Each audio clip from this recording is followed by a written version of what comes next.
आप सुन लीजिए, एक सवाल आपसे, एक सवाल। मोदी साहब ने जब एक सेकंड मुझे सुन लीजिए, सवाल कीजिए साहब प्लीज सवाल सुन लीजिए साहब। एक सवाल सिंपल है, जब LAC पे इंट्रूजन हुई चाइना द्वारा, मोदी साहब ने all India political parties meet में कहा कि कोई इंट्रूजन नहीं हुई। उनसे 2 दिन पहले जयशंकर साहब ने, फॉरेन मिनिस्टर जो है हमारे, उन्होंने कहा इंट्रूजन हो चुकी है। तो मोदी साहब ने झूठ क्यों बोला? आप जवाब, और दूसरा हमारी ठीक अर्शप्रीत, इसका जवाब ले लेते हैं, बोलिए प्रेम शुक्ला जी। देखिए, भारत की सीमा में चाइना का इंट्रूजन 1962 में निश्चित तौर पर हुआ। 38,000 वर्ग किलोमीटर भूमि साहब अभी की कांग्रेस के शासनकाल में चली। साहब अभी की बात सुनिए ना, मेरा पूरा उत्तर कीजिए। अरे भाई, श्रोता बनिए, सरोता मत बनिए। अरे साहब अभी की बात कीजिए। हाँ, मैं कर रहा हूं ना, सुनिए तो सही, धैर्य रखें जरा। हाँ, धन्यवाद। तो आप, और दूसरा, पाकिस्तान से जो उसने ले लिया हिस्सा, वो जो निश्चित तौर पर कांग्रेस के कार्यकाल में गया था। मोदी जी के कार्यकाल में भारत की 1 इंच भूमि भी चीन के कब्जे में नहीं गई है। भारत की 1 इंच भूमि भी चीन के कब्जे में नहीं गई है। ये मोदी साहब ने कहा, चीन क्यों रहो भाई? चीन, जयशंकर साहब ने 2 दिन पहले चीन से आपका एग्रीमेंट है भारत के विरुद्ध, झूठ क्यों बोला? कांग्रेस पार्टी का चीन के साथ एग्रीमेंट है। गोगरा नहीं हुआ, इतना गोगरा नहीं हुआ, डेप्सांग नहीं हुआ, डेप्सांग नहीं हुआ, वहां पे गोगरा नहीं हुआ, टेरिटरी नहीं हुआ। दीपावली के दिन सत्य बोलना चाहिए, हमारी टेरिटरी नहीं तो झूठ बोलने की आदत पड़ जाएगी। हमारी हमारे यहाँ धारणा है, परंपरा है इस चीज को कि चाइना के पास बोलना चाहिए। अच्छा ठीक है, आपने जो सवाल किया उसका जवाब तो दे दिया इन्होंने। आपने कहा झूठ क्यों बोला, उन्होंने कहा कोई झूठ नहीं बोला। उन्होंने कहा था 1 इंच हमारी कोई जमीन इनके पास नहीं गई है, कह रहे इन्होंने भी यही कहा कि 1 इंच भूमि किसी के पास नहीं गई है। बाकी दोनों लोग तो मिलिट्री मैटर्स से जानकार है। विशंबर दयाल जी, इस वक्त क्या परिस्थिति है हमारी चीन के साथ? एक सवाल ये था, इंट्रूजन हुई, इन्होंने तो मना कर दिया ना, इन्होंने कह दिया नहीं हुई। नहीं, वो साहब वो नहीं कह रहा मैं। जयशंकर साहब ने कहा था कि इंट्रूजन हुई है 2 दिन पहले। 2 दिन बाद मोदी साहब ने AIPPM में कहा इंट्रूजन नहीं हुई, फॉरेन मिनिस्टर को कॉन्ट्राडिक्ट किया। मैं पूछ रहा हूं, फॉरेन मिनिस्टर ठीक थे या मोदी साहब? चलिए ठीक है, ठीक। अब मैं जरा दयाल साहब के पास जा रहा हूं। जी दयाल साहब, क्या है एग्जैक्ट सिचुएशन? देखिए सौरभ, मैं भी या अश्विनी साहब जो ग्राउंड की एक्चुअल सिचुएशन है वो नहीं बता सकते, ना हम उसके वो हैं, ऐसा नहीं बता सकते। लेकिन इसमें कोई शक की बात नहीं है कि 2019 जब डोकलाम हुआ था, हम उसके बाद जागे नहीं। हमें सोचना चाहिए था कि चाइना जो है वो एग्रेसिव मोड में आ गया है।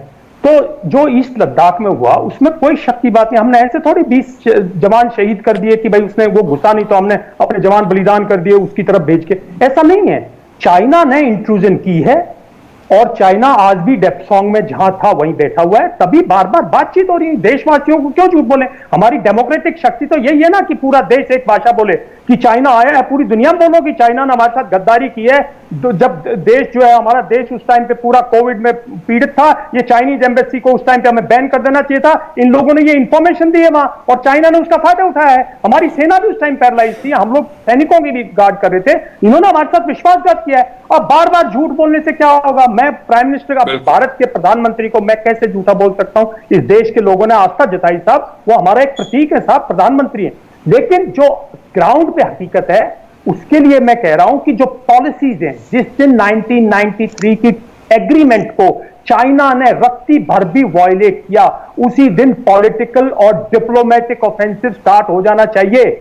और अगर वो फिर उसको वायलेट, और उसने डोकलाम में वायलेट किया, बिल्कुल वायलेट किया, आप शिवाज साहब से पूछ लो, और ईस्टर्न लद्दाख में शरेआम वायलेट किया, तो आपने उन ट्रीटीज के हिसाब से कार्रवाई करनी चाहिए। आपको बोलना चाहिए था, जैसे हमने उसको 68-69 में जब जवाब दिया, करारा जवाब दिया, 86-87 में करारा जवाब दिया, क्योंकि क्लियर कट पॉलिसी थी, अगर वो घुसता है तो गोली मारो, हथियार उठाओ। ठीक, सैनिक है भाई, वो लड़ने नहीं का, डंडे, आप डंडे, हथियार, शील्ड, तलवार, भाई आधुनिक युग है 2021।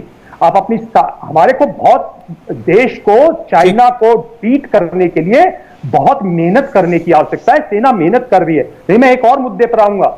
देखिए, मैं एक बात आपको कहना चाहता हूं, भारत की सबसे बड़ा भारतीय सेना का कारगर हथियार क्या है इस दुनिया में? साहब रफेल नहीं है, हमारी शिप्स नहीं है, आपके आधुनिक टैंक नहीं है। भारत का जवान जो है, और जिस ग्रामीण भारत से वो जवान आता है, उससे दुनिया का हर जवान डरता है। कारगिल के बाद दुनिया की हर सेना भारतीय जवान का खौफ मानती है। पाकिस्तानी कहता है मुझे इंडियन इन्फेंट्री से किसी तरह दूर करो, वो भाग जाता है छोड़ के। चाइना भी भाग जाए अगर आप पॉलिटिकल और डिप्लोमेटिक विल दिखाओ तो, क्योंकि हमारा जो सैनिक है बहुत वो सैनिक ग्रामीण भारत से आता है।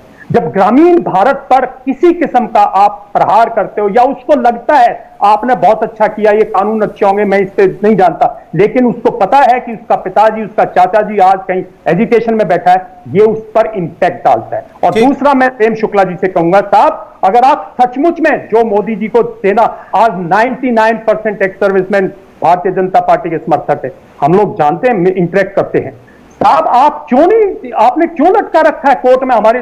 अच्छा, मैं उसका जवाब लूंगा, इनसे मैं प्रेम शुक्ला जी से, दयाल साहब उसका जवाब लूंगा, ठीक है, मैं उसका उत्तर लेके आज लूंगा उत्तर। शिवाज साहब, ठीक बिगड़ता है ना हमारा सैनिक। देखिए साहब, हमारा एक कर्नल आर्मी हेडक्वार्टर में, एक उनके अंडर सेक्रेटरी से, एक उनके अंडर डायरेक्टर से भी, ठीक है दयाल साहब, आता है। ठीक है दयाल साहब, नहीं ये बात हम अक्सर सुनते हैं कि एक सर्विसमैन जो ओआरओपी दिया गया है उससे पूरी तरीके से संतुष्ट नहीं है। मैं इस पर आऊंगा, प्रेम शुक्ला जी इसका जवाब दे दीजिएगा जाने से पहले। सौरभ, एनएफयू जो कि आर्मी हेडक्वार्टर, जो कि जब हम सिविलियंस के साथ ऑपरेट करते हैं तो हम बहुत लो ग्रेड पे आ जाते हैं जी, ठीक, वहां हमारे साथ इंसल्ट। अच्छा ठीक है सर, लेकिन मैं एक बात का जवाब मैं शिवाज साहब से लेना चाहता हूं, क्योंकि अर्शप्रीत ने इसको बड़े जोर शोर से उठाया और मुझे लगता है काफी हद तक इसको एंडोर्स किया दयाल साहब ने, कि देश का जवान भी देश के अंदर जो हो रहा है उससे प्रभावित होता है, और देश का जवान हमारा ग्रामीण परिवेश से आता है, तो अगर वहां जरा सा भी किसी को लेकर कोई असंतोष है तो वो भी प्रभावित होगा। इससे कोई इसमें सच्चाई है शिवाज साहब? हाँ बिल्कुल, देखो गौरव, इसमें कोई शक नहीं कि जवान और किसान दोनों एक ही फैमिली के हैं, सच्चाई है इसमें। और अगर आप देखें, जो जवान हैं लड़ रहे हैं सीमाओं पे, उनके घर में किसान है, माँ बाप किसान है, भाई किसान है, 2-3 भाई होते हैं, उनमें से एक फौज में आ जाता है, 2 वो किसान का काम करते हैं। और इसमें कोई शक नहीं, जो ये फॉर्म लो लेके आए हैं, मुझे लगता है एक बड़े सच्चे मन से और अच्छे काम के लिए लेके आए हैं, मगर कहीं ना कहीं तालमेल में कमी है। अगर मैं ये नहीं कर रहा इसके प्लस पॉइंट कितने, नेगेटिव पॉइंट नहीं है।